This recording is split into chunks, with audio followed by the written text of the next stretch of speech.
법원이 의정부 경전철 투자금 반환 소송에서 사업자의 손을 들어줬습니다. 의정부 시는 1,000억 원대 재정 부담을 안게 되는데요. 그런데 이게 끝이 아닙니다. 사업자는 1,000억 원대 추가 소송을 제기할 것으로 알려졌습니다. 무엇이 이런 사태를 불러왔는지 따져봤더니 경전철에 대한 근거 없는 장밋빛 전망 때문이었습니다. 이지은 기자입니다. 1심 법원이 의정부시에 지급을 명령한 금액은 1,153억 원과 이자 128억 원. 의정부시 한 해 예산의 10%가 넘습니다.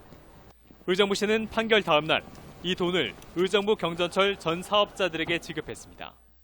네, 다 갚는 날까지 이자가 계속 발생을 하거든요. 그래서 일단 판결 다음에 공탁을 바로 걸었어요.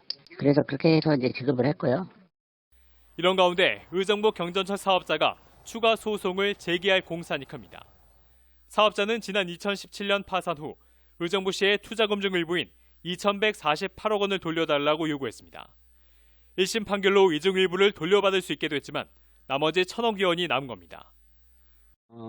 그쪽에서 이제 항소를 하건, 저희가 항소를 하건, 아니면 항소가 없으면은 나중에 또 청구를 하건, 뭐 이렇게 되겠죠.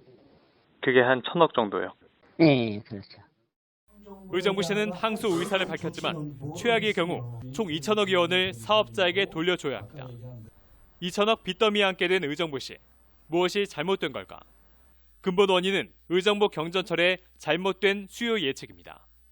지난 2012년 개통 첫 해 의정부시가 예측한 경전철 수요는 7만 9천여 명. 하지만 실제 이용객은 30%에도 못 미쳤습니다. 이후에도 승객은 늘지 않았고 사업자는 경전철 운행 내내 적자에 시달려 결국 2년 전 파산했습니다. 그리고 파산의 여파로 의정부시를 상대로 소송을 제기한 겁니다. 감사원은 경전철 개통 당시 수요 예측이 뻥튀기 돼 경전철 파산이 우려된다며 사업자와의 실시 협약을 재검토해야 한다고 지적했습니다. 하지만 의정부시는 사업자와의 협약서를 고치지 않았습니다. 책임지는 사람도 없었습니다. 의정부 경전철 사업자가 파산한 후 의정부시의회는 파산 책임을 묻기 위해 전현직 시장 3명을 차례로 불러 조사했습니다.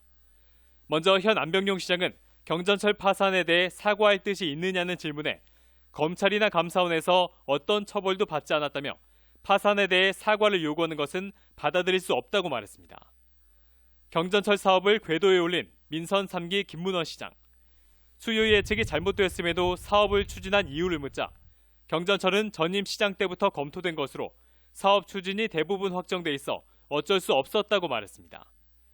민선 2기 김기영 시장에게도 똑같은 질문을 던졌지만 역시 전임 시장의 탓으로 돌렸습니다.